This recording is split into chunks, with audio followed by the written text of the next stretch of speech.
79వ స్వాతంత్ర దినోత్సవ వేడుకలను పురస్కరించుకుని సోషల్ మీడియాలో శుభాకాంక్షలు తెలుపుతున్న సినీ తారలు తన చారిటబుల్ ట్రస్టులో అల్లు అరవింద్తో కలిసి జెండా ఎగురవేసిన మెగాస్టార్ చిరంజీవి ఎక్స్ వేదికగా శుభాకాంక్షలు తెలుపుతున్న కమల్ హాసన్, ఎన్టీఆర్ తదితరులు. ఫోటోగ్రాఫర్లపై అసహనానికి గురైన బాలీవుడ్ నటి ఆలియా భట్ ఇంటి ఆవరణలోకి వచ్చిన వారిని దయచేసి బయటకు వెళ్లనంటూ విజ్ఞప్తి. ఈ వీడియో చూసిన నెటిజన్లు మితిమీరిన స్వేచ్ఛ ఎప్పటికైనా ప్రమాదమే అంటూ కామెంట్లు.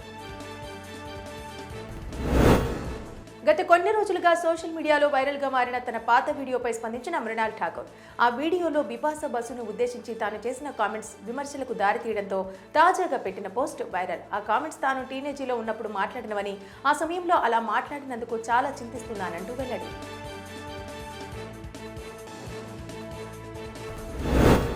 ఉక్రెయిన్లో శాంతి నెలకొల్పాలని తీవ్రంగా ప్రయత్నిస్తున్న అమెరికా అధ్యక్షుడు డొనాల్డ్ ట్రంప్, అందులో భాగంగా అలస్కా వేదికగా రష్యా అధ్యక్షుడు పుతిన్తో భేటీ కానున్న ట్రంప్ శాంతి ఒప్పందానికి మాస్కో సిద్ధంగా ఉన్నట్టు తాను భావిస్తున్నానంటూ స్పష్టం.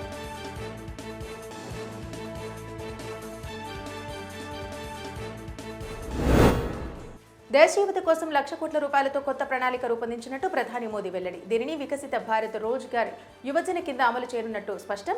ప్రైవేటు కంపెనీలో కొత్తగా చేరే ఉద్యోగులకు ప్రభుత్వం తరపున నెలకు ₹15,000 అందించనున్నట్టు స్పష్టం.